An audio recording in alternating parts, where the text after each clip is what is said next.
Bueno, muchas gracias, bienvenidos, bienvenidas a el espacio de la comunidad presencial y a la comunidad virtual.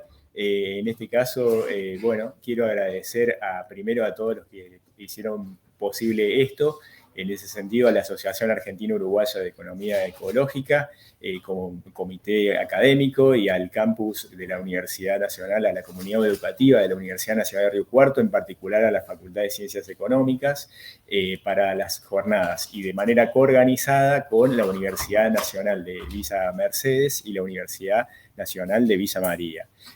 Comentarles simplemente, la economía ecológica tuvo un parteaguas a partir de los años, finales de los años 80, en la cual creo que el punto del que quería plantearles del parteaguas es que la economía se dio cuenta, y en realidad los profesionales en ciencias económicas se dieron cuenta de que el problema ambiental y ecológico era demasiado complejo como para dejarnos en manos nuestras, porque estamos dentro de la casa, dentro de una organización desde la Facultad de Ciencias Económicas.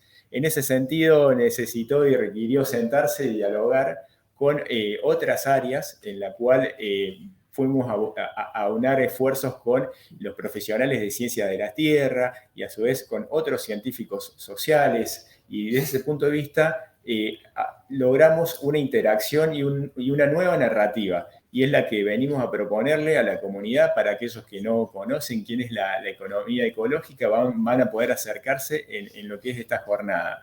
Ahora bien, eso, lo que le comentaba, a finales de los 80, lo que se creó es la Asociación Internacional de Economía Ecológica.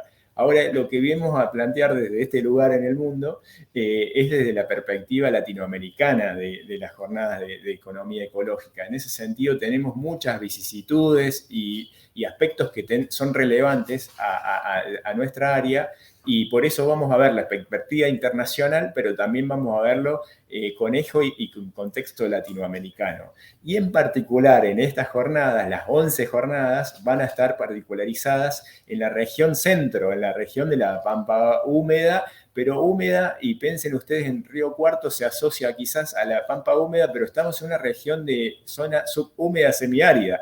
Así que muchos de los aspectos que abordamos también tienen que considerar esas variables que se van a incorporar en el análisis. Hemos tenido jornadas en la Patagonia, en otros lugares de la región de Argentina, pero Guillermo nos se dio y dijo, este año tiene que ser en la zona pampeana, y en la zona de Villa Mercedes. Fíjense que unimos los ríos Tercero con lo que es la coorganización de Villa María, el río Cuarto, en este espacio, en este campus que somos anfitriones, y en el espacio del río Quinto, que es el que atraviesa la zona de Villa Mercedes. ¿Y qué nos atraviesa en común? Y es parte del logo y de las presenciales que tienen su agenda. Tienen un logo que lo diseñó Matías Ramos, que no puede estar hoy, pero que le mandamos un saludo. En ese caso van a ver los tres ríos. Y ese es el punto que quería hacerle mención. Nos une quizás así una ruta, pero Matías nos señaló y dice, nos une el aspecto de la sostenibilidad, la que tenemos que llevar para las generaciones presentes y las generaciones venideras. Desde ese punto de vista, agradecerles a todos y espero que disfruten de este espacio. Muchas gracias. ¿Qué tal? Muchas gracias. Darle la bienvenida a todos. Celebrar, digamos, que estamos en las 11ª jornadas de la asociación, digamos que es toda una trayectoria, y venimos desde el 2001 tratando de sostenerlo, con los cambios que hubo en la asociación, con los cambios generacionales, con pandemia en el medio, que tuvimos que hacer las jornadas virtuales, con los colegas de la Universidad de la República. Y en ese sentido, saludar el esfuerzo colectivo que representan estas jornadas.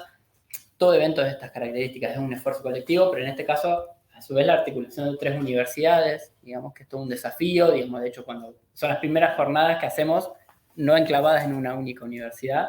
Y bueno, también teníamos nuestros miedos de, bueno, ¿cómo va a salir esto? Si vamos a poder coordinar, pero bueno, un poco lo que vimos a partir del año pasado, que tuvimos un encuentro de cátedras de Economía y Ambiente, que también organiza la asociación, es que había un eje entre Villa María, Río Cuarto y Villa Mercedes, y bueno, la verdad que nos parecía que había que apostar ahí. Así que bueno, estamos muy felices de que, bueno, estas jornadas están funcionando bien y que, bueno, seguramente todo un éxito.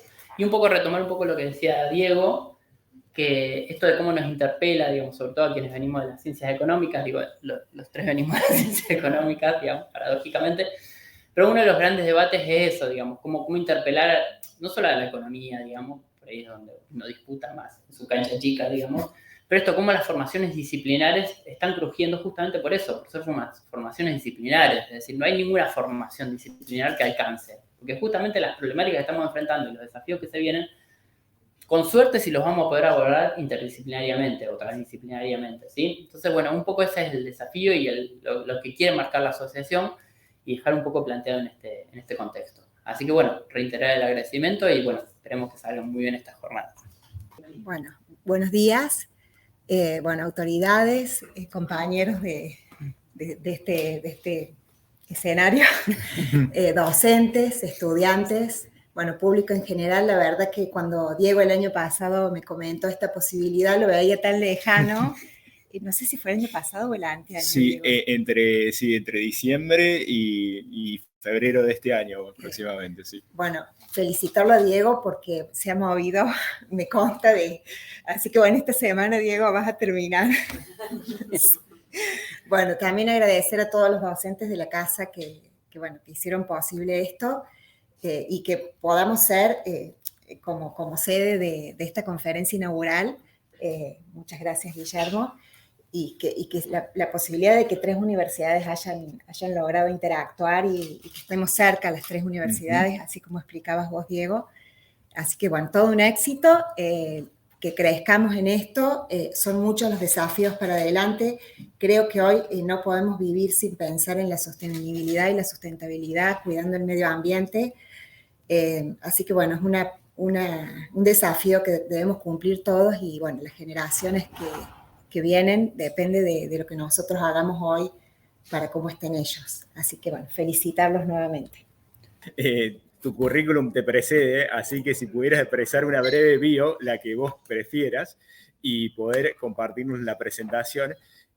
Ahora sí, creo que ya estamos, si me confirman que esté saliendo bien por Unirrio TV, si me dan el OK ahí desde la cabina, que esté saliendo bien el sonido, ya podés compartirnos tu breve bio y la que vos prefieras. Y en este caso, agradecerte desde la Asociación Argentina-Uruguaya de Economía Ecológica tu presentación y que, bueno, espero la podamos disfrutar y, bueno, te vamos a tratar de poner la audiencia que está acá presente y la que está en la virtualidad. Así que vamos a tratar de recoger las preguntas que también tengamos en el chat, las van acercando y las vamos poniendo en consideración. Mil disculpas la demora a quienes se están conectando de manera virtual, tengo un problema técnico que ya ha sido ajustado, así que les agradezco a ustedes por su tiempo y les cedo el espacio al principal disertante junto con Juli Santoli, que nos va a acompañar desde el campus de Río Cuarto, y Alexander Rincón Ruiz, que también nos va a incorporar posteriormente a su presentación, profesor. Bueno, pues nada, simplemente, mi nombre es Óscar Carpintero y soy profesor de Economía Aplicada aquí en la Universidad de Valladolid. Sí. Y nada, llevo trabajando un tiempo ya en cuestiones de economía ecológica, de metabolismo social, de transición energética, en fin, y un poco de eso os voy a tratar de contar hoy. Entonces, voy a compartir la pantalla para no restar más tiempo a la presentación. Entonces, yo creo, si os parece, sin más dilación, comienzo entonces, ¿vale? Bueno, pues en primer lugar quería dar las gracias a la Asociación Argentina-Uruguaya de Economía Ecológica por haberme invitado a participar en estas jornadas de economía ecológica, ya que va por la undécima edición. Y también agradecer a Diego y a Guillermo, pues que pensaran en mí para poder participar hoy en esta sesión inaugural. Es un gusto, la verdad es que hubiera preferido estar allí con vosotros y con vosotras, pero bueno, no ha podido ser y espero que en la próxima ocasión haya oportunidad para ello. Bueno, dicho esto, voy a pasar a comentaros lo que yo os quería contar hoy. Es una es una serie de reflexiones sobre los procesos de transición energética y escenarios post-crecimiento. Es verdad que es una reflexión más centrada en las preocupaciones o en un contexto, si queréis, más europeo, pero bueno, pues por aquello de dar aquí un elemento complementario a las jornadas que van a estar más centradas efectivamente en Argentina y en Uruguay o en aquella región, pues creo que puede ser de interés porque hay consideraciones generales en lo que voy a decir. Bueno, la estructura va a ser, lo que os quiero contar son estas tres cosas. Una reflexión sobre el contexto de por qué hay que hablar de transición energética y en qué términos se está hablando de transición energética, en un contexto también, como veréis, de cambio climático, que son problemas globales. Una vez visto ese contexto, reflexionaré sobre qué hacer ante ese contexto, ante ese desafío, ¿no?, climático que nos lleva a la transición energética, transición ecológica y qué escenarios se abren ahí, ¿no? Y en esos escenarios, pues veremos que hay algunos que son más problemáticos que otros. Y finalmente, terminaré con unas consideraciones sociales, finales. En principio, pues bueno, espero ajustarme al tiempo, a esos 25 o 30 minutos que me había dado la organización para plantear estas cuestiones. Bueno, respecto al contexto, tal vez estamos en 2023, el año pasado era 2022 y se cumplían 50 años de una fecha así importante. Entonces, en este contexto es bueno comenzar por un dato paradójico y a partir de ahí hacernos una pregunta más o menos radical. El dato paradójico es el siguiente. Si nos comparamos con el año 72, año en el que se publicaron el informe de los límites al crecimiento, tuvo lugar la primera cumbre de la Tierra, la cumbre de Estocolmo, se publicó el manifiesto por la supervivencia. Bueno, hubo una serie de hitos que pusieron de manifiesto la creciente preocupación internacional sobre los derroteros ambientales que estaba siguiendo el planeta, sobre la influencia que estaban teniendo los procesos de desarrollo y crecimiento económico en el mundo y el impacto y el deterioro ecológico que eso estaba produciendo. Es decir, hace ya 51 años. Bueno, pues si nos comparamos con las circunstancias ecológicas del mundo hace 50 años, pues la conclusión a la que llegamos es que ecológicamente estamos bastante peor que hace 50 años. Elegid el asunto que queráis, desde la contaminación, la pérdida de biodiversidad, al cambio climático, etc. Es decir, en casi todos los parámetros estamos bastante peor, ecológicamente bastante peor que hace 50 años. Pero, sin embargo, ahora sabemos más que hace 50 años de por qué estamos peor. Es decir, somos capaces de encontrar las causas y explicar los procesos que nos han llevado a un incremento del deterioro ecológico en el planeta en estas 5 últimas décadas. Si combinamos las dos cosas, al final podemos llegar a la conclusión de que cuanto más sabemos de lo mal que estamos, menos hacemos por remediarlo, porque si no, no se entiende bien, ¿no?, que habiendo empeorado la situación y teniendo mejor conocimiento sobre por qué ha empeorado la situación, pues apenas hayamos hecho nada por remediarlo. Tal vez en este gráfico se puede resumir un poco esa paradoja. Fijaros, aquí aparece la evolución desde los años 60 de la concentración de gases de CO2 en la atmósfera causantes del incremento de la temperatura media del planeta y del cambio climático. Y a la vez, ahí aparecen, como veis, los principales hitos de esa conciencia ambiental internacional desde el punto de vista del cambio climático. La primera conferencia del clima en el 79, el primer informe del Panel Internacional del Cambio Climático en el 90, la primera conferencia de Naciones Unidas en el 95, el protocolo de Kioto, que entró en vigor en 2005, el acuerdo de Copenhague, 2009, y para finalizar en el acuerdo de París. Bueno, pues fijaros que se da la paradoja de que cuanto mayor ha sido en principio la preocupación ambiental por la dimensión del cambio climático, pues en paralelo cada vez ha empeorado más el problema. Es decir, a medida que se sucedía una cumbre tras otra, pues como veis se incrementaban la concentración de gases de efecto invernadero en la atmósfera y por tanto se incrementaba la temperatura media de la Tierra, ¿no? Es decir, que como veis, cuanto más sabíamos, menos hacíamos por remediar esta cuestión, ¿no?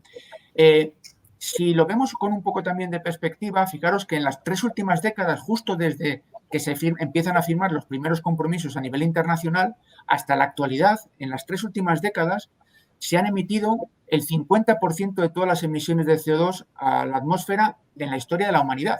Solo en estas 3 últimas décadas, que coinciden precisamente con la mayor preocupación a nivel internacional por este problema. En términos acumulativos, pues, dado la pujanza de algunos países en desarrollo, fundamentalmente Asia, China, India, etcétera, pues las emisiones acumuladas, el papel de estos países en las emisiones acumuladas han sido importantes, prácticamente la mitad, ¿no? Pero, y esto es muy relevante, cuando lo hacemos en términos per cápita, es decir, por el peso de la población, pues vemos que los países desarrollados siguen emitiendo entre 4 veces o, si veis, casi 30 veces más que los menos desarrollados o los países llamados en desarrollo. Es decir, que este es un dato, me parece que es bastante relevante sobre esa paradoja o ese dilema a la que nos enfrentamos. Bueno, pues con este contexto, lo que surge cuando reflexionamos sobre la transición energética y la crisis ecológica a nivel global es que la crisis energética tiene una doble cara o presenta una doble cara. Por un lado, tiene que ver con los recursos y ahí aparece el fenómeno del cenit del petróleo, del peak oil, por ejemplo, en el caso de los combustibles fósiles, pero también de otros materiales. Y por el lado de los residuos, pues también tenemos un problema de límites que tiene que ver con el cambio climático. Fijaros que el cambio climático no es más que la manifestación de que hemos traspasado un límite. ¿Qué límite es ese? Pues la capacidad que tiene la atmósfera para absorber las emisiones de CO2 sin incrementar la temperatura media del planeta. ¿Cuál es una de las novedades importantes que desde el punto de vista histórico tenemos en la actualidad cuando reflexionamos sobre estas cuestiones? Pues que a diferencia de otras épocas en las que, por ejemplo, la humanidad hizo una transición de un sistema socioeconómico hacia otro, por ejemplo, la transición de las sociedades cazadoras y recolectoras a sociedades agrarias o de las sociedades agrarias a las sociedades industriales, en cada una de esas transiciones la humanidad aumentó su consumo de energía y materiales tanto en términos totales como en términos per cápita. El problema es que ahora cuando queremos hacer una transición energética o ecológica hacia fuentes renovables, es decir, hacia otra matriz energética para la producción de bienes y servicios y el consumo de esos bienes y servicios, nos encontramos con que en vez de tener o en vez de contar con una mayor disponibilidad de recursos en el futuro, nos enfrentamos a una menor disponibilidad de recursos y a problemas con la absorción de los residuos generados en la producción de esos bienes y servicios. Con lo cual, estamos en un contexto bastante novedoso históricamente desde el punto de vista de las transiciones. Por empezar, por el primero de los límites, que tiene que ver con los recursos, y por elegir uno que es muy importante, que es el del pico del petróleo, el cenit del petróleo, ahí tenéis una representación general de la curva de extracción del recurso del petróleo, pero también vale para casi todos los recursos.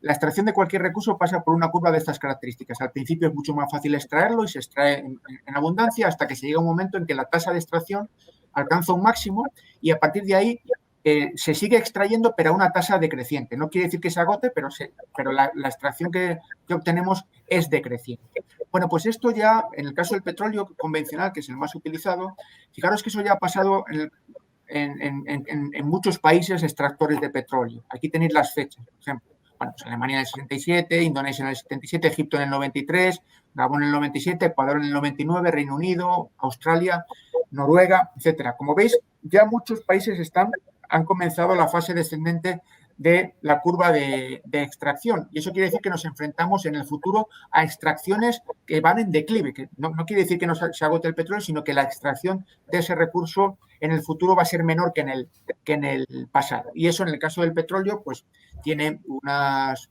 consecuencias importantes. A nivel mundial, esto ya lo reconoció la propia Agencia Internacional de la Energía, cuando decía claramente, mirad, esta parte de azul de abajo es el petróleo convencional, pues fijaros que lo que se prevé en el 2035 es que se pueda extraer aproximadamente la cuarta parte de lo que se extraía en el año 2010. Luego eso lo intentan un poco camuflar con supuestos sobre nuevos campos que se van a descubrir o la utilización del petróleo no convencional, el fracking, etcétera. Pero bueno, lo que me interesa destacar de esta transparencia es que justamente ya se reconoce el cenit del petróleo convencional de lo cual pues ya hay pocas dudas, ¿no? Bueno, pero imaginad que no nos enfrentáramos a una reducción del uso de los combustibles fósiles. El pico del gas y el pico del carbón pues están un poco más alejados en el tiempo, pero también se van a dar. Aquí la pregunta es, aunque no hubiera pico del petróleo, imagina que tuviéramos todo el petróleo del mundo para quemar. La pregunta sería, ¿podemos seguir quemando? O imagina que no hemos llegado al pico y por tanto no hemos quemado solo la primera mitad.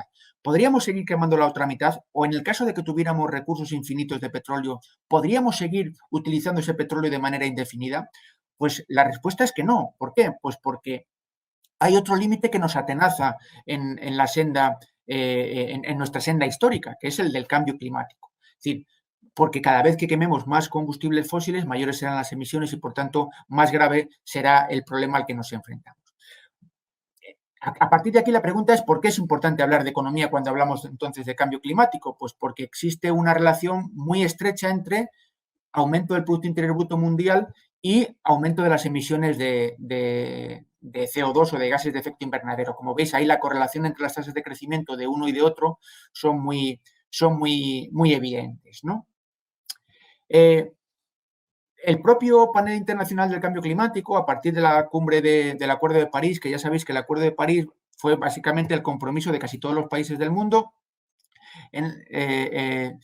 por intentar que en el entorno de 2050 la temperatura media del planeta estuviera bien por debajo de 2 grados y, bueno, sobre todo, pues que si subía de más de 1,5 no traspasara los 2 grados, ¿no? El objetivo era básicamente 1,5 o estar por debajo, en cualquier caso, de los 2 grados. Bueno, pues ahí veis la senda que se planteaba en un informe del Panel Internacional de Cambio Climático del 2018, que ya pues se ha quedado obsoleta porque ya estamos en 1,2 grados y simplemente la inercia del fenómeno, pues ya sabéis que ahora se están emitiendo gases que tienen efecto durante años y décadas. Entonces, aunque dejáramos ahora mismo de emitir, simplemente la inercia del fenómeno ya nos llevaría a incrementos de más de 1,5 grados. Pero si quisiéramos, por ejemplo, que en 2050 ese incremento fuera el mínimo posible, tendríamos que, como veis aquí en la parte de la derecha, tendríamos que iniciar una senda de reducciones muy fuerte, prácticamente en picado, de aquí a 2040 o 2055, dependiendo de la intensidad, para estar en ese entorno del 1,5 grados, 2 grados, lo cual, como veis, es un desafío impresionante porque desde que se planteó este informe en 2018, pues las emisiones, lejos de haberse reducido, se han incrementado, ¿no? Ahora bien, en París, en el Acuerdo de París, se alcanzó ese acuerdo y todos los países se comprometían en principio a llevar a cabo políticas para reducir sus emisiones y contribuir a ese objetivo de no superar los 1,5 grados o estar por debajo de los 2 en cualquier caso. Lo que parece que nadie se tomó la molestia es de analizar todos los planes que proponían los diferentes países para ver si esos planes de reducciones eran compatibles con el objetivo general. Muchos países planteaban planes de reducciones o de transiciones energéticas en términos relativos, es decir, en términos de su PIB. Es decir, podían aumentar el ratio emisiones respecto del PIB, podía disminuir pues porque aumenta más el PIB que las emisiones, pero eso no significa que las emisiones se reduzcan, simplemente que el PIB crece más rápido que el crecimiento de las emisiones. Bueno, pues con este tipo de cosas, en el grupo de investigación en el que estoy, nos tomamos la molestia de ver si los planes que proponían los países en el Acuerdo de París eran compatibles con ese objetivo.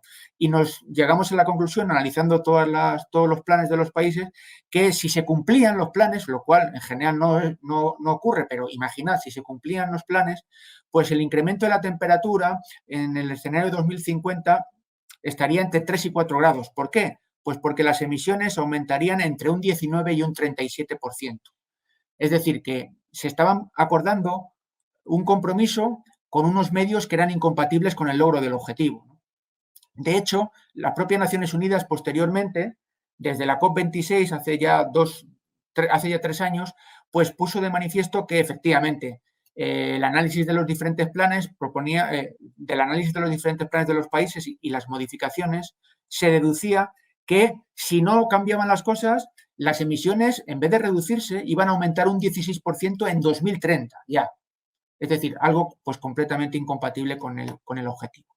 ¿Cómo debería de haber sido la discusión en París? Pues claro, si tenemos en cuenta, fijaros, que cada vez que se extrae una tonelada, un barril de petróleo y se quema, ese barril emite gases de efecto invernadero que se concentran en la atmósfera y que tienen como consecuencia el aumento de la temperatura media del planeta, pues la única manera de que eso efectivamente no suceda es reducir las extracciones, porque si no extraemos, no quemamos, si no quemamos no concentramos, no emitimos, y si no emitimos no concentramos gases de efecto invernadero.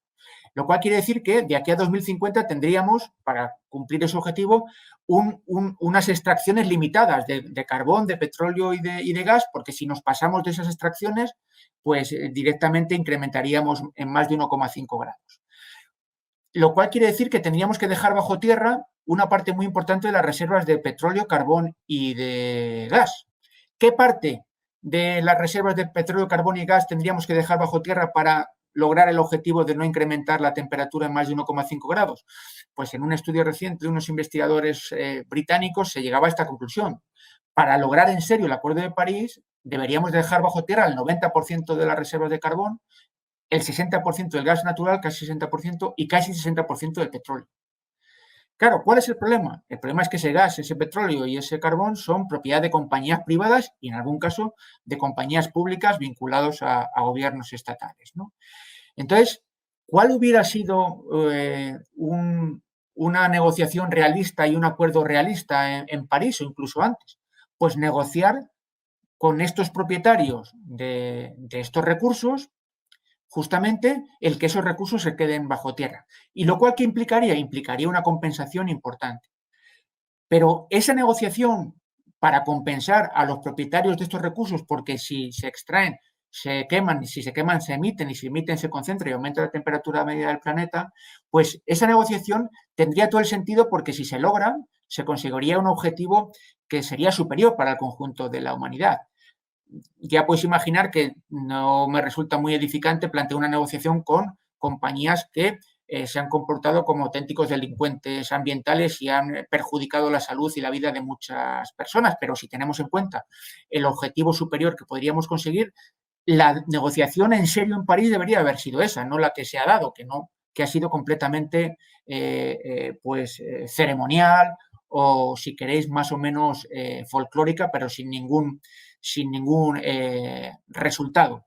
Lo cual, a su vez, supone que si no extraemos esos combustibles fósiles, supone que no podemos hacer bastantes de las cosas que ahora mismo hacemos. Y eso implica una transformación del sistema económico muy relevante, con tiempo, que necesita tiempo, y en el cual estamos poniendo muy poco interés y muy poco énfasis, ¿no? Como decía un humorista español en El País, El Roto, que es un auténtico filósofo, pues con esta viñeta básicamente se resumía lo que ha sido la historia de las cumbres ambientales, ¿no? Tiñeron el humo de verde como aportación a la lucha contra el cambio climático, ¿no?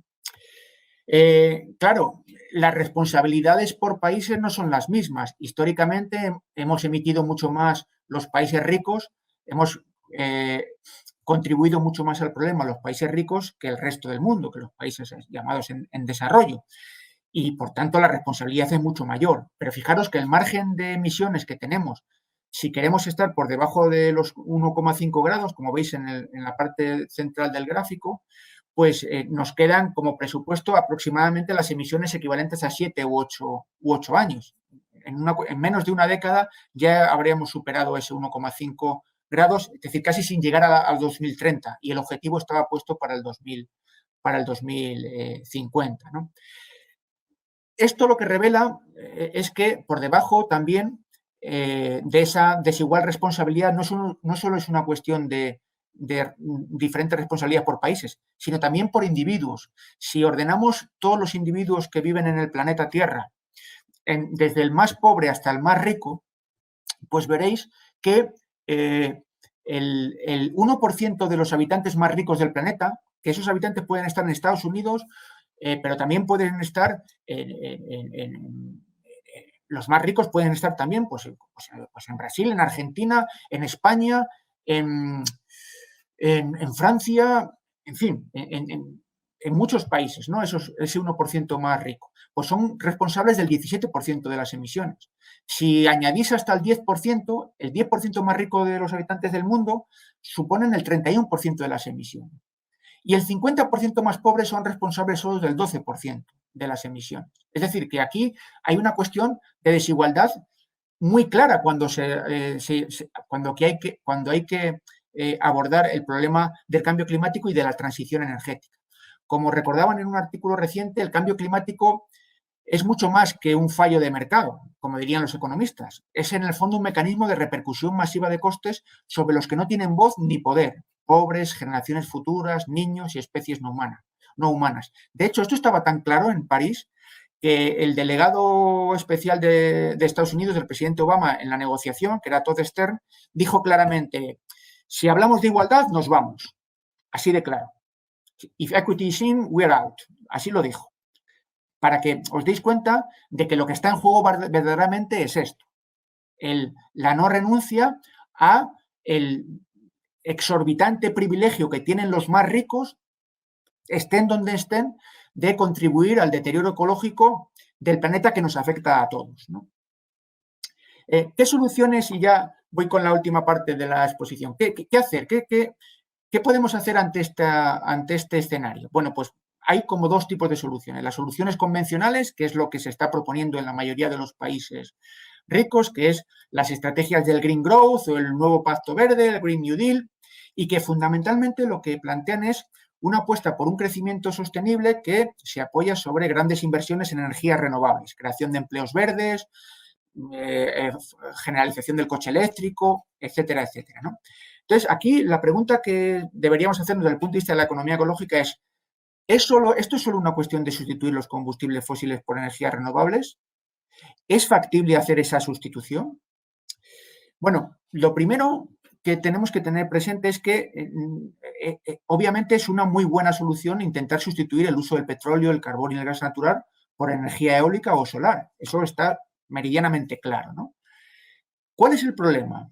Bueno, pues el problema tiene que ver, en primer lugar, con la aspiración que tenemos en los países ricos, sobre todo, a mantener el mismo nivel de consumo energético que tenemos con los combustibles fósiles, pero ahora simplemente con fuentes renovables. Y daos cuenta que las fuentes renovables básicamente son para los usos eléctricos. No decimos nada de los usos no eléctricos, ¿no?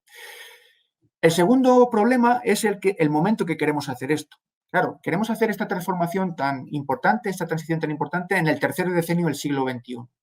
Claro, esto lo tendríamos que haber empezado en los años 70, en los años 80, incluso si me apuráis en los años 90, 30 o 40 años antes. Con lo cual estamos 30 o 40 años más tarde. ¿Por qué? Pues porque fijaros que el margen que tenemos para no superar, en el caso del cambio climático, esos 1,5 grados son menos de una década, son muy poquitos años. Y queremos hacer una transformación tan drástica en esos pocos años, ¿no? Y en tercer lugar, los costes ambientales a los que nos enfrentamos con la generalización de estas tecnologías renovables y la electrificación. Pensad, y lo volveré a decir luego, que no todo lo renovable es sostenible, ¿vale? Así como en general todo lo sostenible debería ser renovable, no todo lo renovable, como veréis, tiene por qué ser sostenible. ¿Por qué las propuestas de crecimiento verde, Green New Deal, aun siendo interesantes, son problemáticas? En primer lugar, porque se plantean como una lógica de expansión, de crecimiento económico, sin tener en cuenta los límites a los que nos enfrentamos. Y hay un ejemplo claro, como veréis luego, es el de la movilidad, ¿no? Segundo, pecan también de un cierto optimismo tecnológico y no tienen en cuenta el efecto rebote. En tercer lugar, se enfrentan a lo que podríamos llamar la trampa de la energía. Fijaros que la mayoría de las fuentes renovables son tributarias de los combustibles fósiles. Para hacer fotovoltaica y para hacer molinos de viento necesitamos combustibles fósiles porque no tenemos desplegado el sistema renovable para poder fabricar esas infraestructuras renovables que nos den la energía limpia. Entonces, eso supone utilizar combustibles fósiles. En un escenario de peak oil, supone destinar una parte importante de lo que ahora utilizamos simplemente para construir la nueva infraestructura energética. Y cuanto más rápido lo hagamos, mayores van a ser las emisiones de gases de efecto invernadero y, por tanto, más vamos a agravar el problema. Luego también veremos que tienen limitaciones de materiales, ¿eh? Y, en definitiva, que lo renovable no es siempre sostenible, ¿no? Para que os hagáis una idea, la propia Agencia Internacional de la Energía decía que si se quería cumplir con el Acuerdo de París, la inversión en renovables supondría dedicar un 40% más de cobre y tierras raras y entre un 60 y un 70% más de níquel y cobalto y casi el 90% del litio, solo para solar y eólica, es decir, sin poder utilizarlo para otros usos, ni el cobre, ni las tierras raras, ni el níquel, ni el cobalto. Una planta eólica requiere 9 veces más minerales por megavatio que una planta de gas natural. O en el caso del coche eléctrico, un coche eléctrico, básicamente por lo que incorpora en la batería, requiere 6 veces más minerales que un coche convencional.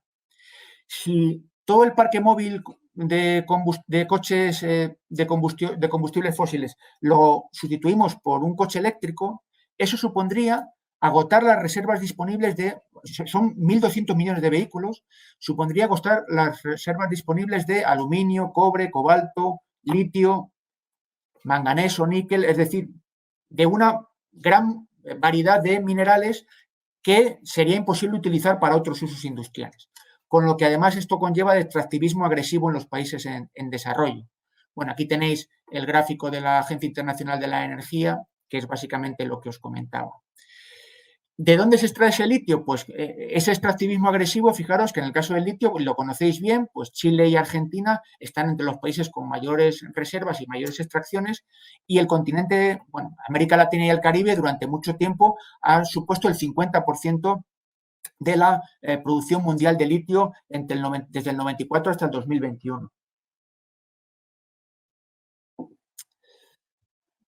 Bueno, esto, para que os hagáis una idea, si todos los coches de Madrid fueran coches eléctricos y teniendo en cuenta todas las infraestructuras que habría que poner en marcha para que los miles de coches que duermen en la ciudad, que no tienen garajes ni chalés para enchufarlos y cargarlos, pues supondría, para que os hagáis una idea, supondría que toda la capacidad eléctrica española se destinaría al abastecimiento de esos coches eléctricos solo de Madrid. Es decir, que cuando empezamos a hacer unos pocos cálculos, nos damos cuenta de los absurdos de la mayoría de estas estrategias, ¿no? Y ya para terminar, el segundo escenario serían los escenarios de decrecimiento o llamados también de poscrecimiento, que fundamentalmente en lo que inciden es en una contracción de emergencia en los países ricos para dejar al resto del mundo, en muchos casos, la capacidad para aumentar la producción de bienes y servicios que satisfagan las necesidades de una población que ve esas necesidades con muchas carencias, ¿no?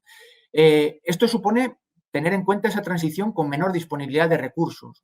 Esta estrategia de decrecimiento, pues ahí tenéis algunos autores que conocéis, Giorgos Kallis, Hickel, Federico de María, etcétera, que no hay que confundir con una simple reducción del Producto Interior Bruto, sino con una reducción del flujo de metabolismo de energía y de materiales. Y como una política básicamente planificada y coherente con la reducción del impacto ecológico, de la desigualdad y de la mejora del bienestar, sobre todo, insisto, en el caso de los países ricos. ¿Esto qué supone? Pues supone poner un énfasis en reducir ciertas actividades muy contaminantes y muy dañinas y favorecer otras que tienen justamente el signo contrario, políticas de gestión de la demanda, de ahorro y reducción del consumo de energía y materiales, políticas de prevención del desempleo y reparto del trabajo, con reducción de la jornada, trabajo garantizado, renta básica o reparto de tiempos, una expansión de los servicios públicos, sanidad, educación, vivienda, etcétera, y una reforma fiscal y el sistema financiero bastante profundas. No puedo detenerme mucho en ello, simplemente veáis el alcance de este desafío, ¿no? Y que con bastantes implicaciones para una macroeconomía más o menos ecológica, que supondría que pues, prescindir del PIB como un objetivo de política económica. El PIB forma parte de la cartera de indicadores importantes de los economistas, pues esto ya sabemos desde hace al menos 4 décadas que el PIB no es un buen indicador del bienestar y en cambio tendríamos que plantear desde el punto de vista macroeconómico objetivos de reducción de la huella ecológica, de reducción del índice Gini, de la desigualdad o de mantenimiento del suelo de gasto social, ¿no? lo cual nos lleva, como os podéis imaginar, a una reforma ecológica y social de los sistemas de cuentas nacionales que fueran compatibles pues, con propuestas como, por ejemplo, que seguro que conocéis, de una propuesta reciente de Keith Raworth de la economía rosquilla, ¿no? De intentar lograr un espacio justo y seguro para la humanidad. Ese espacio estaría entre un suelo social, es decir, de satisfacción de necesidades básicas, y un cielo ambiental, es decir, o un límite superior ambiental de no traspasar los límites en términos de cambio climático, biodiversidad, uso de la tierra, etcétera, etcétera. Ya termino. ¿Qué pasaría con el cambio climático cuando incorporamos, por ejemplo, los límites y el escenario y este escenario de poscrecimiento o de crecimiento? Bueno, pues en nuestro grupo de investigación hemos desarrollado un modelo, el modelo MEDEAS, que es un modelo de evaluación integrada que toca muchas, con el desarrollo en dinámica de sistemas y que toca muchos ámbitos, desde la economía, los usos de la tierra, el clima, la disponibilidad energética, bueno, lo veis aquí. Pues aplicando este modelo a los escenarios en 2050 y teniendo en cuenta, comparando un escenario de poscrecimiento y de crecimiento con un escenario de business as usual, es decir, seguir las tendencias, o de green growth, fijaros que si planteamos un escenario de seguir las mismas tendencias, ya sea con límites o sin límites, incorporando los límites o sin límites, las emisiones aumentan considerablemente, ¿no? Si nos vamos a un escenario de green growth, de crecimiento verde, pues fijaros cómo si no tenemos en cuenta los límites, pues simplemente las emisiones se expanden mucho. Si aparecen los límites en el aprovechamiento de recursos de combustibles fósiles, el pico, el que os comentaba antes, pues en 2030 aumentarían las emisiones hasta un 14% y en 2050 disminuirían un 16%. En cambio, solo con el escenario de post-growth, fijaros, seríamos capaces de reducir las emisiones por debajo, ¿de acuerdo?, de lo que sería el límite de los 2 grados. Es decir, que solo con este escenario de post-growth seríamos creíbles desde el punto de vista de lograr ese compromiso, ¿no? Bueno, y ya termino. Claro, todas estas consideraciones que he hecho ponen de manifiesto, fijaros, la distancia aquí entre lo que tendríamos que hacer y lo que parece posible políticamente hacer. No creo que estemos en un escenario de transición tranquila y que creo que la senda de los países ricos nos puede llevar a un escenario en donde el colapso no aparezca como una posibilidad muy improbable, sino que cada vez tenga más puntos, ¿no? En general, todo esto son medidas contracorriente, cuestionan el núcleo duro del sistema económico y lo que deberíamos de hacer fundamentalmente es trabajar en pensar y diseñar escenarios post-crecimiento y no tanto escenarios de green growth o de crecimiento más o menos sostenible por los engaños o, si queréis, los límites y las dificultades que se derivan de ello, ¿no? En cualquier caso, habría que evitar un poco esa ilusión del optimismo tecnológico que pensamos en general que siempre nos lo va a resolver toda la tecnología. Y la tecnología, desde el punto de vista ambiental, lo que pone de relieve es que el efecto rebote funciona de forma muy importante. La tecnología nos permite que las cosas que utilizamos sean más eficientes desde el punto de vista individual, pero como generalizamos el consumo, al final lo que hacemos es utilizar más recursos. Pensad en los coches. Los coches hace 15 años utilizaban 10 o 15 litros por 100 kilómetros recorridos de gasolina, ¿no? Pues ahora un coche puede gastar 6 o 7 litros. ¿Qué ha pasado? Pues que entre medias recorremos 3 veces más kilómetros y hay el doble de coches en el mundo, ¿no? Pues bueno, en fin, eso lo podríamos generalizar a otro montón de tecnologías. Termino ya con esto. Mirad, como podemos ser pesimistas u optimistas, si nos ponemos en el 2050, tenemos 2 opciones. O adoptamos una política basada en el optimismo, de que vamos a encontrar una tecnología que nos va a salvar, o adoptamos una política basada en el pesimismo en el sentido de decir, bueno, las cosas son bastante más complicadas, los procesos están llevando a consecuencias muy, muy graves y más bien lo que tendríamos que es ser conscientes de esos límites y plantear reducciones justas y razonables en el conjunto de la población para evitar los peores desastres, ¿no? Bueno, si los optimistas tuvieran razón, fijaros que la política basada en el optimismo, pues nada, nos daría un resultado fantástico, ¿no? No hemos hecho nada y encima hemos encontrado la solución, con lo cual no hay ningún tipo de sacrificio ni de pérdida. Si los pesimistas tuvieran razón, y adoptáramos una política basada en el optimismo, el resultado sería desastroso, ya os podéis imaginar. Si adoptamos una política basada en el pesimismo y los optimistas tienen razón, bueno, pues el resultado sería moderado, porque hemos planteado adaptaciones que nos han llevado a que esas adaptaciones, imaginad, ya no sean necesarias. Pues siempre es mejor adaptarse de lo peor a lo mejor que de lo mejor a lo peor, ¿no? Y si los pesimistas tuvieran razón, pues la clave sería que hemos conseguido adaptarnos a una situación y a un escenario muy, muy complicado, minimizando el sacrificio y las pérdidas de bienestar. La solución a esta matriz de pagos ya la dio Georges Kurogen hace muchos años. Aquí la clave está en minimizar los arrepentimientos o los remordimientos futuros. ¿Cuál de estas dos políticas creéis que estamos llevando a cabo a nivel mundial? ¿La política basada en el optimismo o la política basada en el pesimismo? Bueno, pues en función de la respuesta que deis a esto, pues veréis el escenario al que nos enfrentamos. O como diría el Roto, ¿no? La solución a la crisis es sencillísima. Solo hay que consumir más para reactivar la economía y consumir menos para no cargarnos el planeta. Y nada más, muchas gracias. Me pasó un poco. Gracias. Buenos días a todas y todos. Bueno, primero que todo, pues gracias por la invitación. Un honor estar aquí, tratando de compartir algunas cosas que estamos co-creando por otros lados y encantado aquí de seguir construyendo conjuntamente. Pues de eso se trata, ¿no? Entonces, sí, hace un instante estaba con la rectora y bueno, bastante inspirado por algunas cosas que me comentó sobre las tareas futuras, incluso al grado de la universidad en esta construcción que ya es transdisciplinar, ¿no? Hablamos un poco que las preguntas ahora son mucho más complejas y es difícil abordarlas disciplinarmente, entonces hay que también cambiar. Las nuevas preguntas nos cambiaron y a veces seguimos respondiendo muy bien preguntas que ya no son. Entonces, bueno, la charla se llama Economías diversas y economías otras para la vida. Y bueno, es una inspiración muy del sur, un poco complementando lo que decía Oscar, otras visiones asociadas al tema de estas respuestas más complejas, ¿no? Es un libro que publicamos hace poco, hace un mes y medio. Se llama Bioeconomía, miradas múltiples, reflexiones y retos para un país complejo. Un libro sobre economías diversas y economías otras para la vida. Entonces, esto va a ser una especie de cuento, historia de cómo llegamos a esto y luego un poco los retos y las visiones aquí para compartir.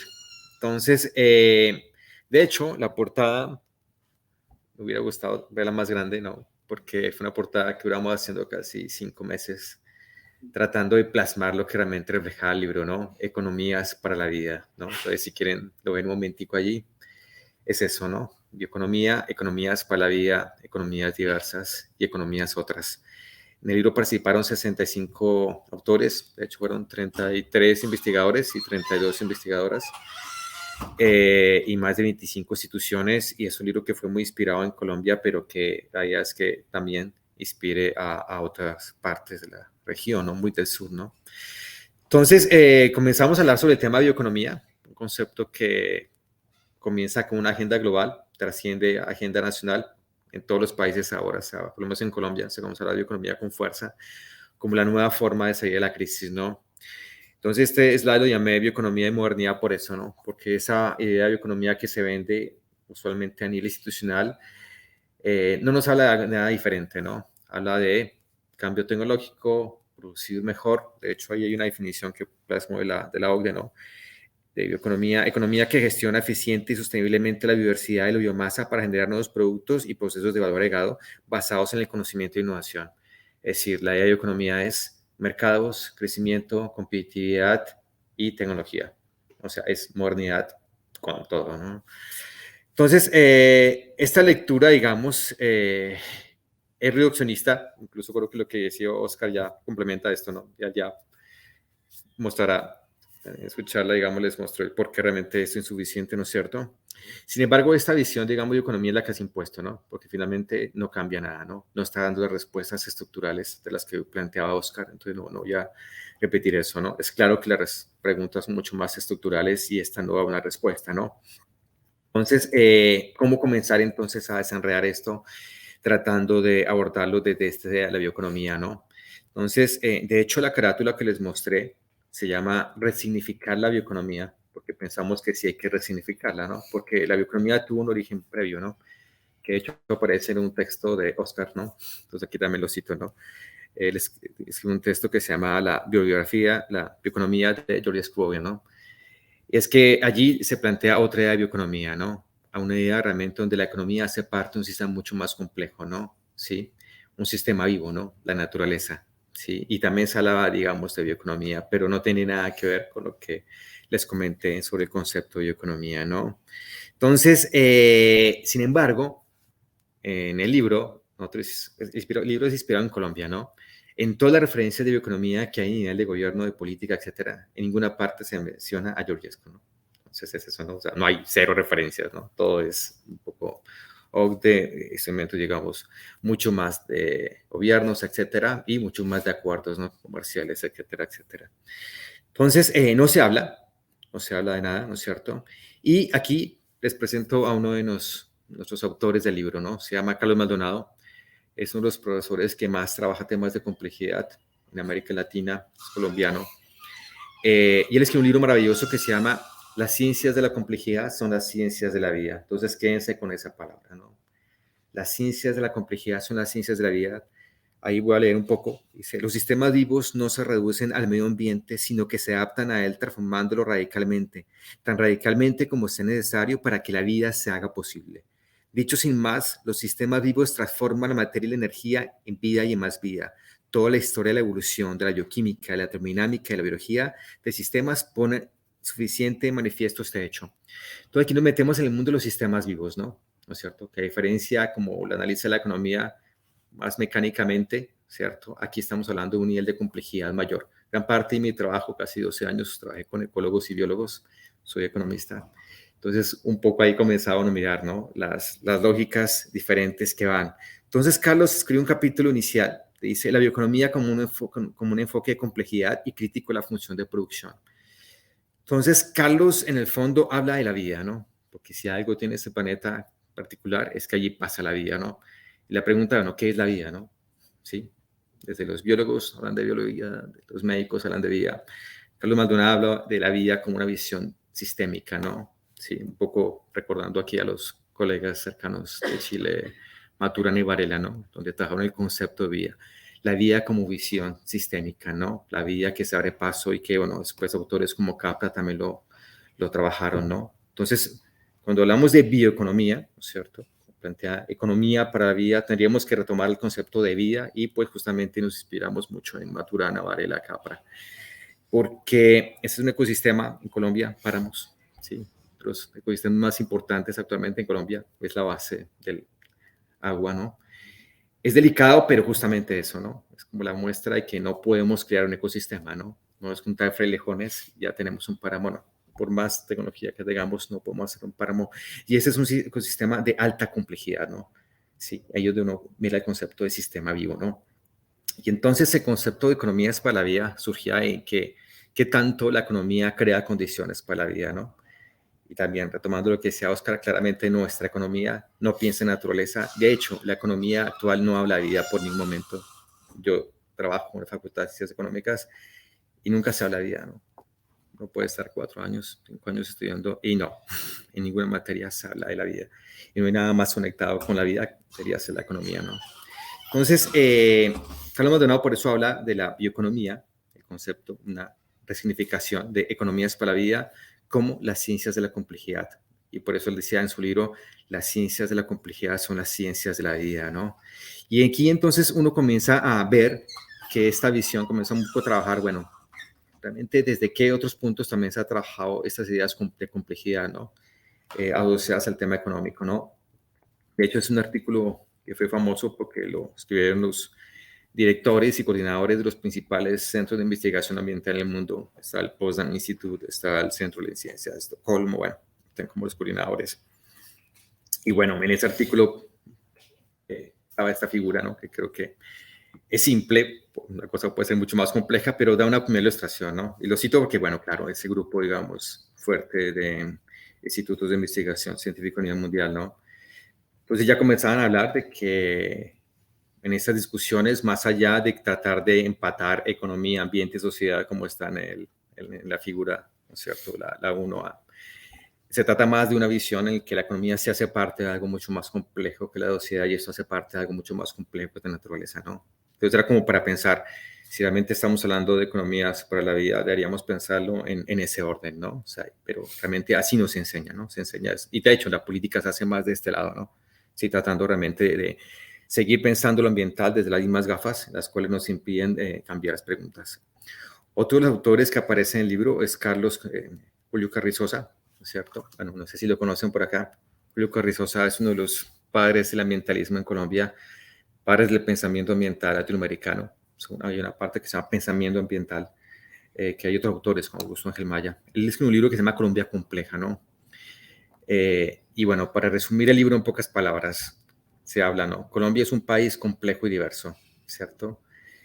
¿Y qué quiere decir que sea un país complejo y diverso? Es eso, ¿no? Es un país diverso, pero esa diversidad no solamente se basa en ecosistemas, ¿no es cierto? Como la visión, digamos, biofísica, sino la diversidad también tiene que ver con múltiples relaciones con esos ecosistemas, ¿no? O sea, si es el país rico en ecosistemas, en especies, también hay múltiples relaciones de las personas y los seres humanos con sus territorios. Y eso implica otras lógicas de entender el mundo, otras lógicas de bienestar, ¿sí? Entonces, por eso comenzamos a hacer la disertación, ¿no? Sobre el tema de que Colombia, el libro es inspirado en Colombia, es Colombia, país complejo y diverso, que realmente se simplifica y se homogeniza en lo económico, ¿no? O sea, realmente es una economía que en el fondo homogeniza y simplifica, y lo decía Jaime Julio en su libro, ¿no? No por ello es uno de los países más conflictivos del mundo, ¿no? Más violentos del mundo. ¿Cómo no haber conflicto en esas condiciones? De hecho, los que más asesinan en Colombia son campesinos, afros, indígenas, que justamente son aquellos que tienen otras formas de entender los territorios, otras lógicas de bienestar, ¿no? Claramente comienza el tema de conflictos ambientales. Colombia, ahora, cuando salió el mapa de justicia ambiental, fue el país con mayor número de conflictos ambientales, eran 125 conflictos ambientales, y tenían que ver con esto, ¿no? Tenían que ver con esas lógicas diferentes sobre los territorios. Entonces, a eso se refiere a la Colombia compleja, ¿no?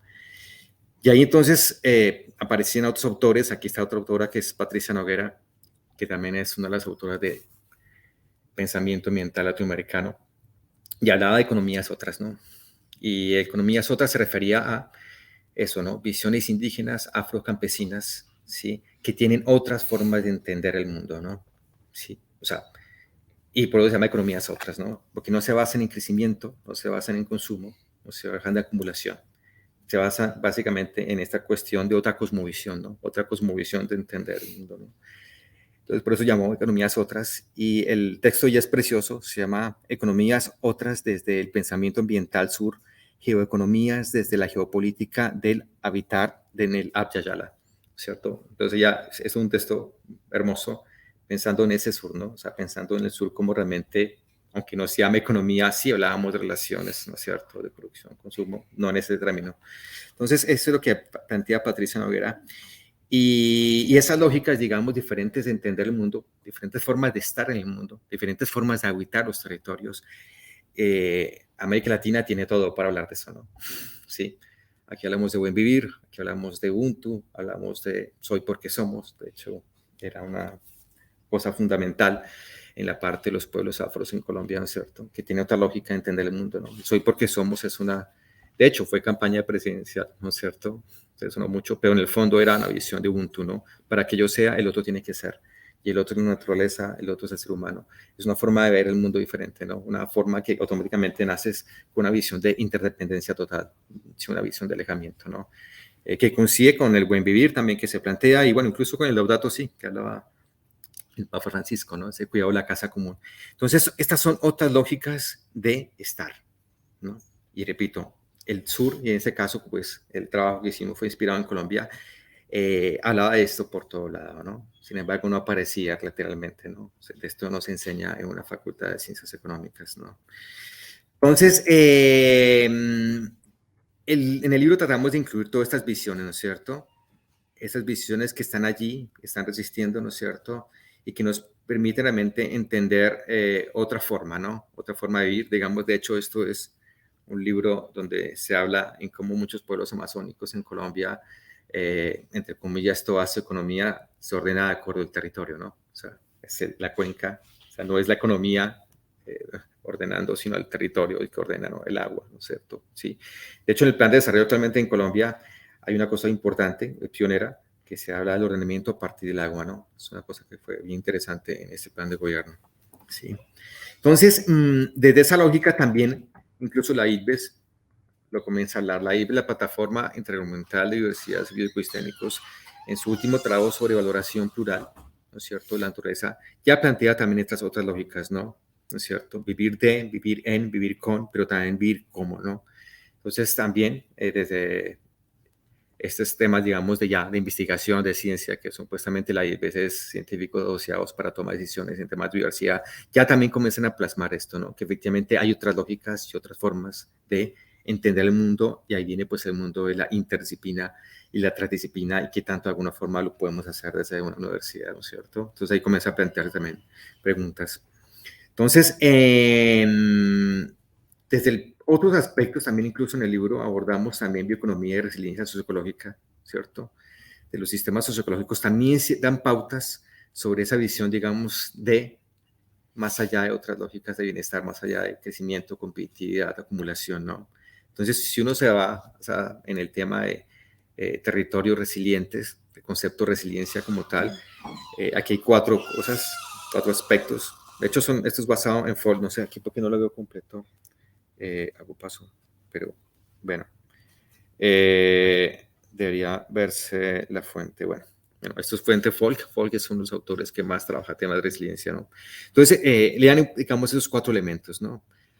Dice que para que un territorio sea resiliente, debe aprender a vivir con el cambio y la incertidumbre, alimentar la diversidad para la reorganización y la renovación, combinación de diferentes tipos de conocimiento para el aprendizaje, crear oportunidades de autoorganización, ¿sí? Entonces, todos esos elementos, digamos, tampoco eran muy comunes verlos en economía, ¿no? Entonces, nosotros comenzamos a alimentar, bueno, cuando se habla, digamos, de territorios resilientes, desde la visión de sistemas socioecológicos, nos da, digamos, aportes a qué sería, digamos, también ese tema de economías para la vida. Entonces, sí, ahí fuimos sumando, o sea, en el libro hay un montón de autores, o sea, tomamos como excusa el concepto de economía para poner a hablar a todo el mundo de qué es esto de bioeconomía, entonces comenzaron a surgir muchísimos aportes, ¿sí?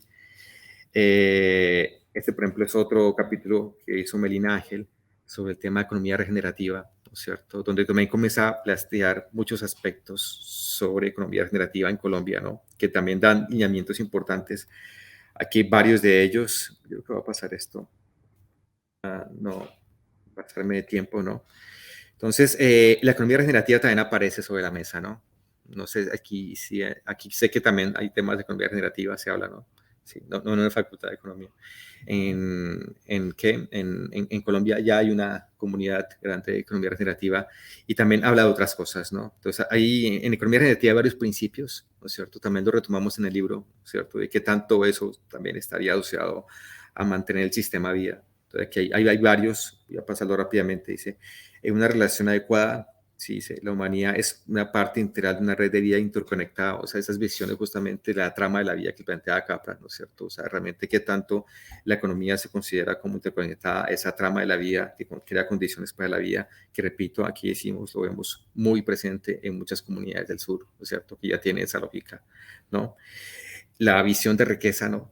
Una forma mucho más holística. La verdadera riqueza no es solamente dinero en los bancos, la riqueza debe ser definida y administrada en función del bienestar del todo. Otra lógica de bienestar, insisto, ¿no? No lógica de bienestar basada generalmente que uno se ve en economía, otras lógicas de bienestar, y eso creo que es fundamental, ¿cierto? O sea, si hablamos de economías para la vida, tenemos que pensar en otras lógicas de bienestar diversas, ¿no? Sí, y bueno, aquí también cito el tema de conceptos del sur como vivir sabroso, Ubuntu, buen vivir, ¿no? Que también trabajan otras visiones, ¿no es cierto? O sea, todo eso que estoy planteando acá son principios de economía regenerativa, ¿no es cierto? Bueno, abajo está la fuente, no sé por qué no salió, pero bueno, abajo también está la fuente, digamos, de estos, digamos, lineamientos de economía regenerativa, ¿no? Entonces, participar empoderada, ¿no? O sea, también eso permite hacer una economía regenerativa, ¿no es cierto? La idea de asociar inclusión en un país en Colombia diverso, digamos, esta visión, digamos, de posibilitar la inclusión de los diferentes actores con esa diversidad, o sea, una gobernanza mucho más no, tampoco me gusta mucho usar la palabra gobernanza, pero es una visión mucho más incluyente en, básicamente, lo que se hace en el territorio, ¿no? Que realmente desaparece, ¿no? Cuando hacen planes de ordenamiento territorial. Esta visión mucho más incluyente haría también la posibilidad de otras economías. Esta me es interesante, abundancia del efecto limítrofe. No sé si ahí lo pueden ir leyendo, pero es un poco eso, ¿no? Que a mayor diversidad hay mayor posibilidad también de resiliencia, ¿no? O sea, es decir, en vez de pensar justamente en un sistema económico hegemónico que humaniza y diversifica, ve la importancia justamente de mantener esta diversidad de visiones del mundo para la misma resiliencia del ecosistema, ¿no? Es una cuestión también de la biología, ¿no? Sí, más allá de la sobrevivencia del más fuerte, del darwinismo, realmente sobrevive el que mejor se adapta y la adaptación se basa en una mayor diversidad, ¿no? Y la diversidad genera, digamos, aquí lo que se habla de efecto limítrofe. De hecho, que hay un ejemplo, ¿no? O sea, cuando se cruzan saberes, cuando se cruzan conocimientos, ahí hay mucha mayor creatividad y mayor posibilidad también de avanzar, ¿no? Eso lo estamos perdiendo mucho, ¿no? Entonces, hay muchas enseñanzas de la economía regenerativa también, y también es un esquema de economía regenerativa. Nosotros yo lo queríamos en la parte de abajito, ¿no? La segunda etapa, sí, vamos de a poco, pero justamente pensar eso, ¿no? Pensar que hay otras lógicas que también ya incluso hablan de la parte de arriba, ¿no? Sí, que bueno, un poco en sintonía con el tema de crecimiento y postcrecimiento que hablaba Oscar. Yo creo que aquí muchas lógicas y muchas visiones y cosmovisiones y ontologías, aunque no hablen de crecimiento, son mucho más, por así decirlo, contestatarias que el mismo de crecimiento, ¿no? Sí, o sea, no hablamos de eso, pero muchas lógicas del sur y las relaciones con los territorios van más allá de una lectura de crecimiento. De hecho, crecimiento creo que es una respuesta a la modernidad, ¿no? De crecer, sí. Aquí hay muchas lógicas que son mucho más ricas y mucho más, digamos, profundas, porque, repito, son otras formas de estar en el mundo, ¿no? También hablamos de economías diversas, que en América Latina hay un grupo interesante. Economías diversas es un concepto que aparece con dos autoras, que es Katherine Gibson y Julie Graham, dos economistas de geografía económica, ¿no es cierto? Que son las que plantean el tema de economías diversas, ¿no? O sea, que las caracterizas porque son economías que efectivamente tienen otras lógicas, ¿no? Más allá del mercado, más allá de la competitividad, tienen lógicas más, o sea, lo cooperativo, ¿no es cierto? Lo colectivo, etcétera, etcétera. Aquí en Argentina, yo mencioné aquí a Ana Inés Heras, que trabaja el tema de economías diversas y economías comunitarias en Argentina, Juliana Flores también en Colombia. Entonces comenzamos a tratar de plasmar, o sea, todo esto que les digo es un juego de cosas que comenzamos a ver en Colombia, principalmente, ¿sí? América Latina, que habla de otras economías que finalmente uno dice, va encontrando por el camino. Entonces fue un trabajo de investigación realmente. Entonces, esto se plasmó en el libro, ¿no? Entonces, el libro se lanzó, aquí están 65 autores y autoras, más de 25 instituciones. Y el diálogo comenzó entonces en 4 partes. Entonces, la primera parte era poner autores asociados a complejidad, pensamiento ambiental en temas de bioeconomía. Entonces aquí hay 5 capítulos, que es un poco lo que mencioné antes, ¿no? 5 capítulos que nos hablan de economía ecológica, economía regenerativa, economía compleja, economía regenerativa, ¿sí? Luego en la parte 2 es la parte institucional. Aquí hicimos toda la visión de gobierno, ¿no? El Departamento Nacional de Planeación, el Ministerio de Ciencias, el Departamento Nacional de Estadística, ¿sí? Entonces, si ustedes leen el libro, entre la parte 1 y la parte 2, el mensaje va a ser cómo impactar, ¿no? O sea, sí, bueno, en la parte 2 vamos a estar viendo qué se está haciendo a nivel de gobierno, pero si en la parte 1 miran esa visión compleja, miran esa visión de pensamiento ambiental, es como para que el lector vaya comenzando a pensar, vale, efectivamente, la cosa no debería ser así, ¿no? O sea, es como comenzar a generar la discusión en la práctica, ¿no?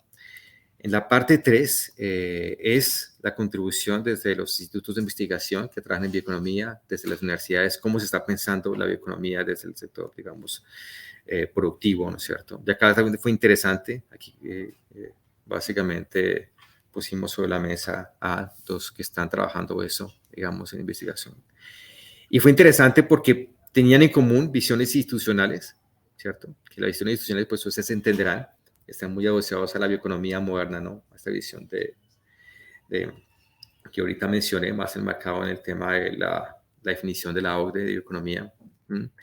Aquí son un poco más críticos, pero el punto interesante realmente vino de la parte 4, ¿no?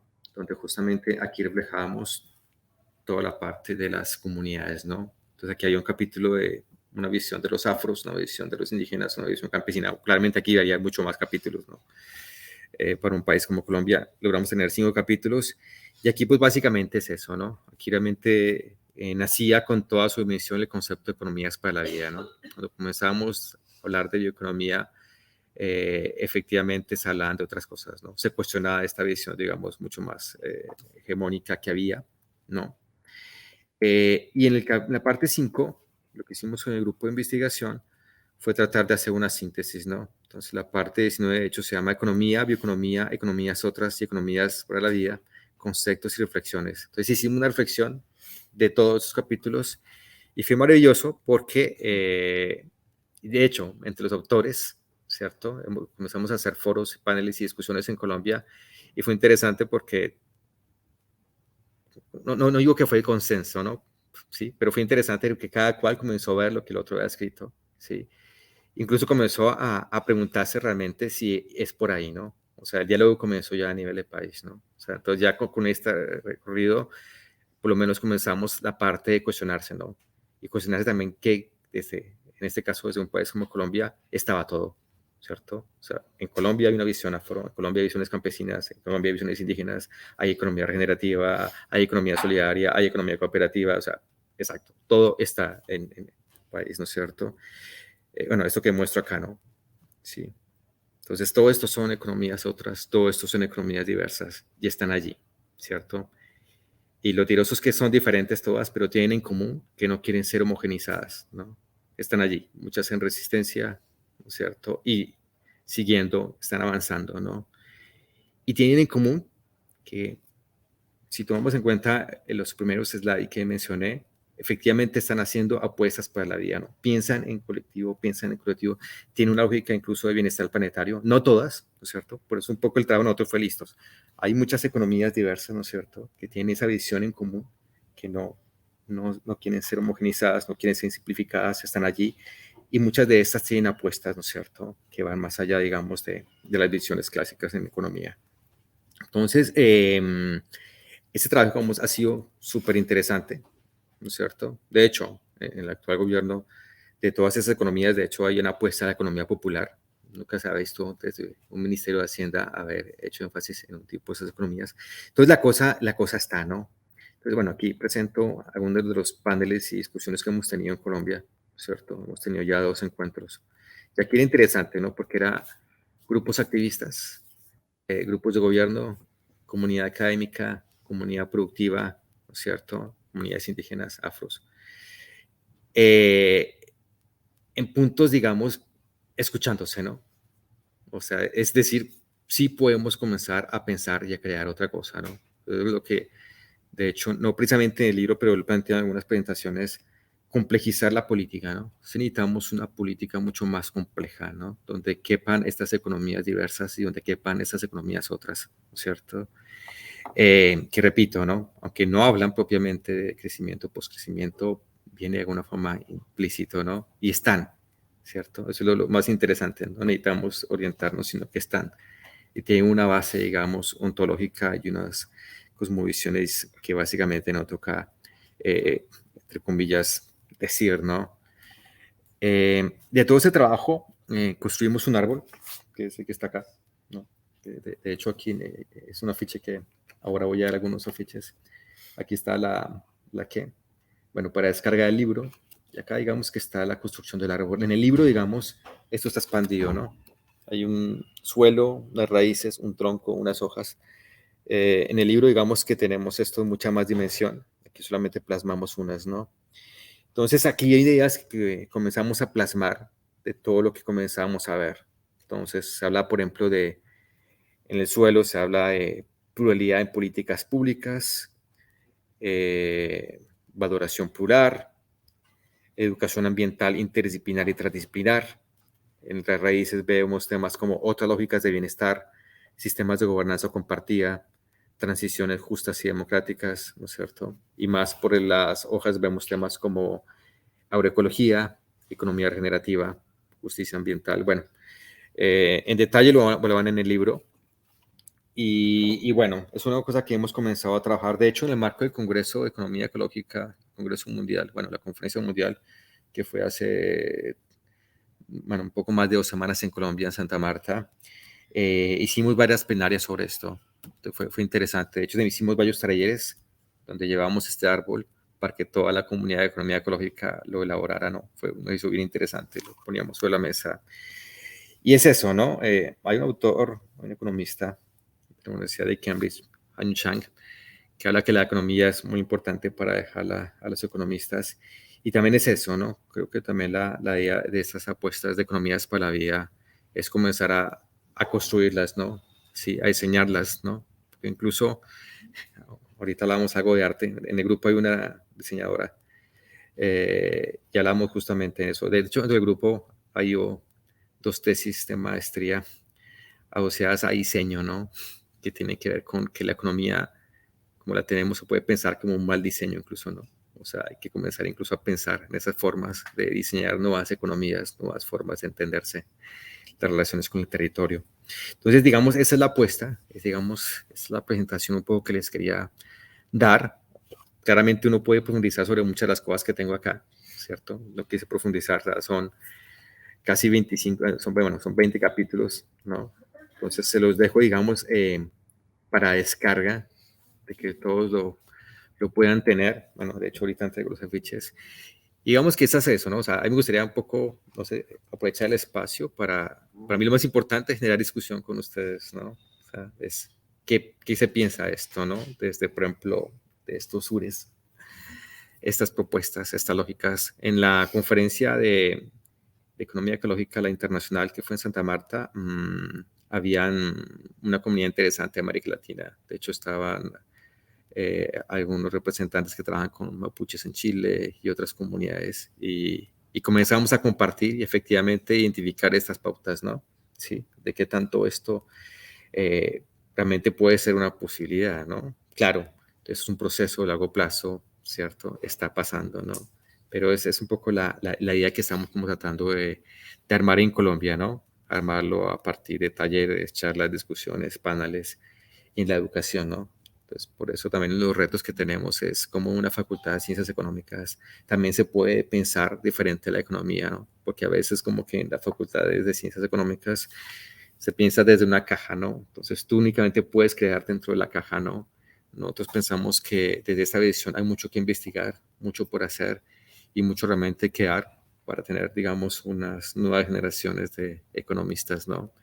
Que tengan incluso visiones sur. Incluso ahorita estábamos hablando de por qué no hacer incluso doctorados, ¿no es cierto? Que se den desde el sur, bajo otras lógicas de economía, ¿no es cierto? Otras visiones con los territorios, ¿cierto? Donde justamente se puedan venir los de otros lados a aprender acá, ¿no? Que hay mucho que decir, ¿no? Yo decía, en el marco de la conferencia alguien decía eso, decía, a veces en el norte nos quedamos en respuestas, por eso hablamos de crecimiento y poscrecimiento, y no salimos de poscrecimiento, seguimos amarrados al crecimiento. Aquí tenemos muchas más ideas y creo que tenemos, digamos, muchas posibilidades. Y sobre todo, ¿no?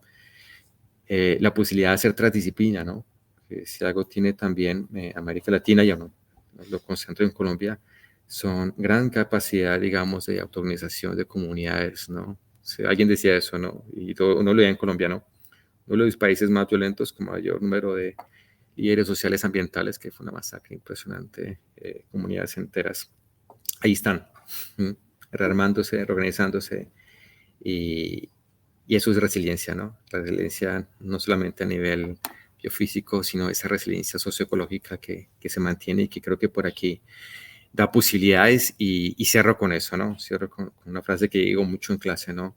Que la esperanza, digamos, hay que crearla, ¿no? Y eso también tiene que ver con esto, ¿no? En tiempos difíciles hay que crear esperanza y bueno, creo que ahí va la cosa. Es un largo plazo, somos transición, un poco ahorita hablábamos de eso, ¿no? Somos transición, no punto de llegada, y entonces es como asumir ese papel en la transición, ¿no? Quizá no veamos las cosas, pero sí podemos aportar a que esa transición se vaya dando y que cambiemos de rumbos, ¿no? Sí, porque hay ciertos rumbos que efectivamente nos llevan mucho más lento, pero igual al abismo, ¿no? Entonces realmente qué tanto podemos dar, digamos, otro tipo de transiciones, ¿no? Y más como desde América Latina. Entonces, un poco eso, no sé si estoy bien de tiempo, ¿me falta algo? Estamos ahí en tiempo para hacer Listos. Y eso era un poco el planteamiento que tenía que hacer. Nomás me gustaría escucharlos qué piensan de esto.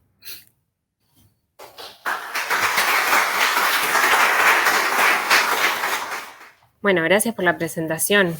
Ahora siento que tengo que ser graciosa, no sé. Bueno, mi nombre es Juliana Santoli. Trabajo en la comunicación de PINE, la plataforma de introducción a las nuevas economías. Y hoy vengo a presentarles nuestra propuesta académica, nuestra propuesta educativa, que es la Diplomatura Universitaria en Nuevas Economías.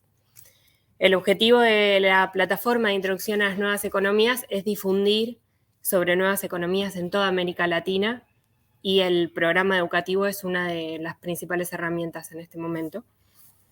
Así que les voy a contar un poco, ahí vamos, sobre la diplomatura. La diplomatura es un programa académico que dura 18 semanas, son 18 encuentros online, son virtuales, en donde 13 referentes internacionales, siempre de habla hispana, vienen a presentar 12 modelos económicos alternativos. Muchos ya los nombraron en las demás ponencias de hoy, cosa que me alegra un montón. Voy a mencionarlas. Empezamos con un contexto global para poner una mirada en común sobre el momento, y luego empiezan las clases de economía de la dona, economía circular, economía feminista, saberes ancestrales y buen vivir, economía del bien común, economía social y solidaria, de crecimiento, sistema B, economía regenerativa, banca ética y economías locales. Vieron que muchas de las propuestas empiezan a aparecer en varias de las conversaciones. Este programa hoy es la Diplomatura Universitaria por la Facultad de Ciencias Económicas de la Universidad Nacional de Córdoba.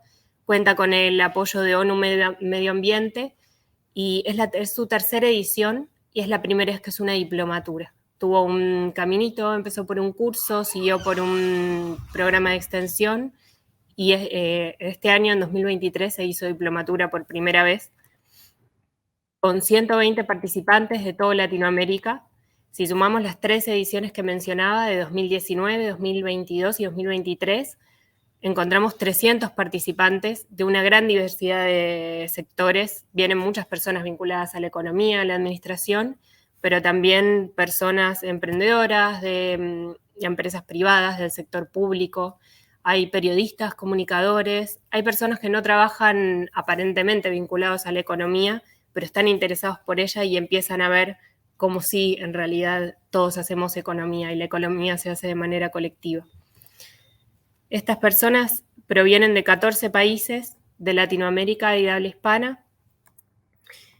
Y bueno, la diplomatura trae una metodología que está centrada en conversaciones profundas y significativas. Nos encanta conversar, nos encanta abrir preguntas como forma de crear pensamiento crítico, como forma de construir colectivamente, como forma de profundizar y de cuestionarse, y también de compartir las emociones que todo esto despierta. Nos gusta mucho traer dentro de la diplomatura todo lo que nos moviliza y todo lo que mueve, entrar en contacto con estos temas, entrar en contacto con lo que no queremos que vaya más, y también y sobre todo con los modelos que sí queremos seguir explorando.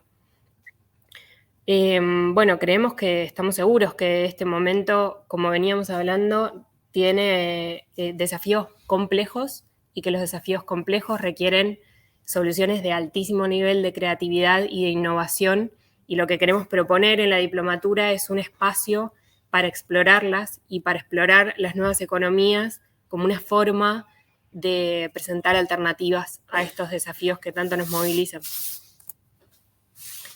Como les contaba, la diplomatura tiene certificación por la Universidad Nacional de Córdoba. Esto para nosotros es un honor, la verdad, y es un orgullo. Creemos que la universidad es uno de los principales agentes de transformación social, así que trabajar con la Universidad Nacional de Córdoba, nos permite seguir expandiendo las nuevas economías en Latinoamérica, y nos permite también acercarnos, por ejemplo, a docentes quienes sabemos que son grandes multiplicadores de este conocimiento dentro de las aulas, nos permite también expandir, contribuir a uno de los objetivos que tenemos, que es expandir la red de propósito de los participantes, nutrir con más posibilidad de vínculos y de alianzas.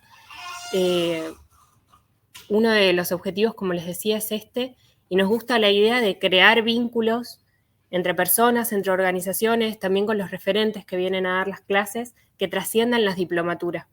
Nos gusta, de hecho, nos sucede, nos siguen llegando hoy en día, esta semana, nos llegaron más casos de emprendimientos que surgieron dentro de la diplomatura o trabajos en conjunto entre los participantes, consultas con los referentes.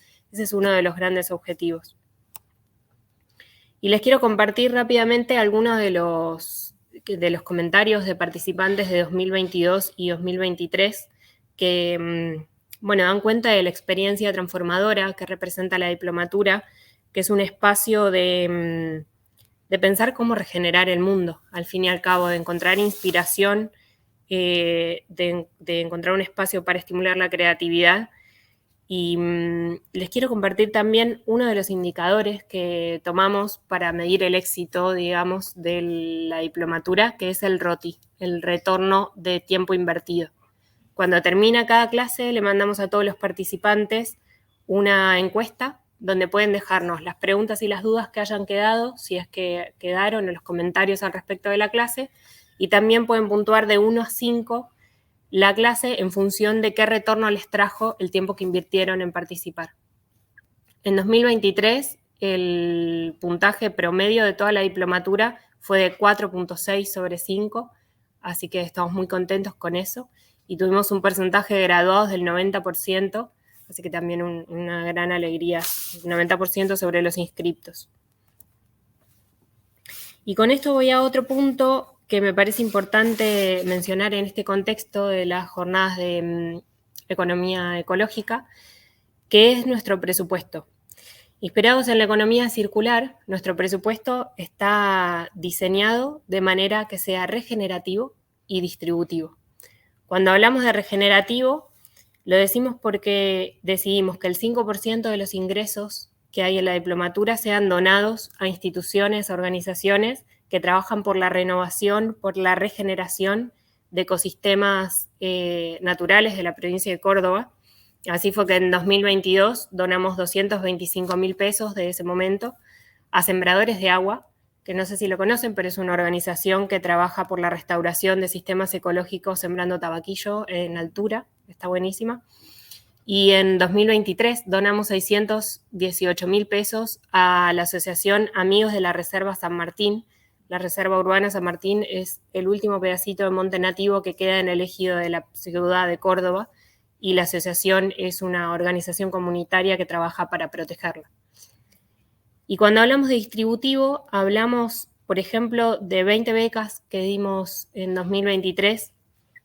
8 de esas becas fueron a particulares con el apoyo de Naranja X, y 12 de esas becas fueron en conjunto con la UNC y fueron destinadas a docentes tanto de la UNC como de otras universidades, y no solo de económicas, también hubo de ingeniería, hubo personas de comunicación que participaron de manera 100% becada en la diplomatura con este objetivo de seguir expandiendo las nuevas economías, y de hecho hoy sabemos que los contenidos que compartimos en la diplomatura están siendo multiplicados en clases, en programas, en la bibliografía que se comparte dentro de la universidad.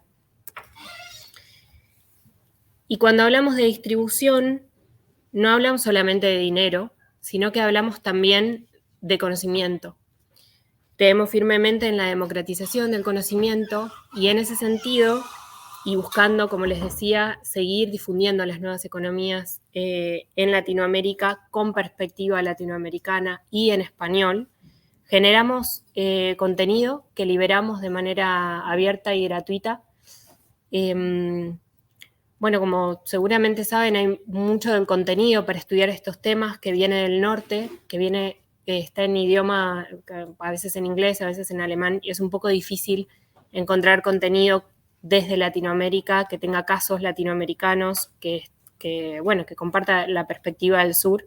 y por eso nos parece fundamental generar contenido en español para seguir aprendiendo, enseñando y conociendo sobre nuevas economías. Hoy les voy a presentar estos tres recursos: las clases liberadas, la tabla comparativa y la revista Cosecha.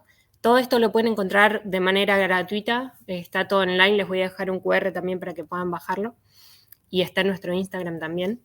Y los invito a explorar esto, a apropiarse de ello, a incluirlo en sus clases si dan clase, a incluirlo en su material de estudio si estudian, o también es material muy accesible que se puede usar como disparador de conversaciones en las mesas de familiares, de amigos. Bueno, los invito a usarlo como quieran, básicamente.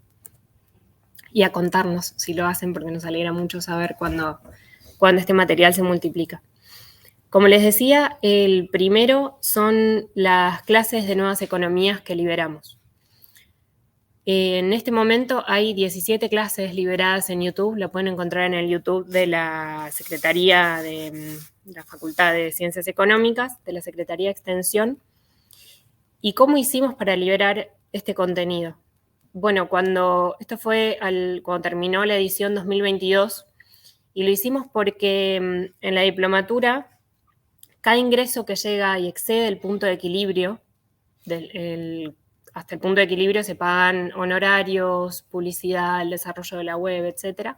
Todo lo que llega más allá de eso son ingresos que se llevan a conversaciones colectivas entre las principales personas involucradas en la diplomatura, donde definimos qué hacer con esos ingresos, siempre teniendo en foco en que nos ayuden, la decisión que tomemos nos ayude a alcanzar nuevos públicos, a que las nuevas economías lleguen a más personas. Así que cuando terminó la de 2022, decidimos colaborativamente liberar todas las grabaciones de las clases que tuvimos ese año. Y esto fue gracias, además a la decisión colectiva, a una gran generosidad de los referentes, que son los docentes que dieron clases, que nos dieron el permiso de liberar esas grabaciones. También gracias al esfuerzo del equipo que grabó, que editó y que publicó todo esto para que esté de manera online. Y sabemos que han sido utilizadas de maneras que ni siquiera nos imaginábamos que podía pasar. Por ejemplo, en Brasil se organizó un ciclo de cine-debate, donde los participantes veían las clases y podían seguir debatiendo y construyendo con eso. En Argentina sabemos que lo están utilizando docentes no solo en la universidad, sino en el nivel secundario. Como les decía, es material muy didáctico, muy accesible y muy profundo. También sabemos que hay una empresa en Buenos Aires que decidió que todos los jueves durante el almuerzo se proyecta y se debate sobre una de estas clases, así que los y las trabajadoras pueden seguir construyendo en base a esto. Y claro que hay quienes lo utilizan también para estudio personal, para ver con sus familias, bueno, de todo. Así que están liberadas, las pueden ver, se pueden apropiar de ellas y contarnos. Y bueno, compartirles que hasta ahora tienen casi 8.000 visitas todos estos videos, así que sabemos que el conocimiento se está socializando efectivamente. El segundo de los 3 recursos que quería contarles es la primera tabla comparativa de nuevas economías en español. Este es un material que está en mejora continua, que lo creamos este año, el equipo lo creó este año durante el transcurso de la diplomatura, y es una gran tabla comparativa que compara los 12 modelos económicos que vemos en la diplomatura y presenta qué autores hay, qué modelos proponen, los modelos desglosados por aspecto y comparados por aspecto, y qué preguntas valiosas traen estos modelos para la economía hegemónica. También incluye la participación de los participantes, valga la redundancia, de la diplomatura, que durante la cursada fueron deteniéndose a observar y a compartir en la tabla por ejemplo, qué encuentran en común entre los modelos, qué encuentran de distinto o de novedoso de los modelos entre sí. Y también una pregunta que se vincula mucho con la charla de Alex, que es qué sabiduría, qué regalos trae la mirada latinoamericana para estos modelos, que muchos fueron creados en el norte global. que pueden adicionar para un entendimiento más profundo y completo de la economía, de la perspectiva de Latinoamérica.